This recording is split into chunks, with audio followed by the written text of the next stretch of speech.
যে হিউম্যান ফর্মে আমরা এখানে আছি, যে হিউম্যান ফর্মটা আমাদেরকে সর্বশ্রেষ্ঠ দেওয়া হয়েছে নিজেদের কর্মকে ভালো করার জন্য, নিজেদেরকে আপলিফট করার জন্য, নিজেদেরকে আরও বেশি গ্রাউন্ডেড করার জন্য, নিজেদেরকে স্পিরিচুয়ালিটি হাই করার জন্য আমি প্রে করছি।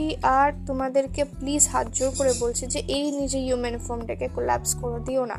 এই নিজের হিউম্যান ফর্মটাকে নিজের খারাপ দিকে ইন্ডালজ করতে দিও না, পর্নের দিকে যেও না। আমি বারবার বলছি, বিকজ এগুলো একটা মর্মান্তিক একটা ইন্ডিভিজুয়ালের ওপর যেমন হানিকারক হচ্ছে, তেমনই একটা সোসাইটির ওপর, একটা কালেকটিভের ওপরও সেটা হ্যাম্পার আউট হচ্ছে। তোমরা এটা কোনো দিন জানতে পারবে না যে এক্স্যাক্টলি আমাদের হিউম্যান ফর্মটাকে কিসের জন্য দেওয়া হচ্ছে। একটা হিউম্যান ফর্মটাকে লিটারালি মিসইউজ করা হচ্ছে জাস্ট বাই নিজেদের একটা নেশার জন্য, নিজেদের একটা মানে কি বলবো, মানে আমার ঠিক এক্স্যাক্টলি ওই ল্যাঙ্গুয়েজটা আসছে না, কিন্তু আমি যেটা বোঝাচ্ছি সেটা প্লিজ বোঝার চেষ্টা করো।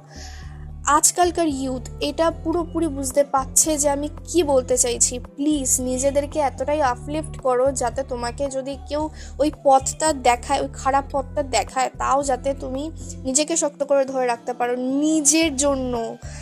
ওকে, so God bless you all, thank you.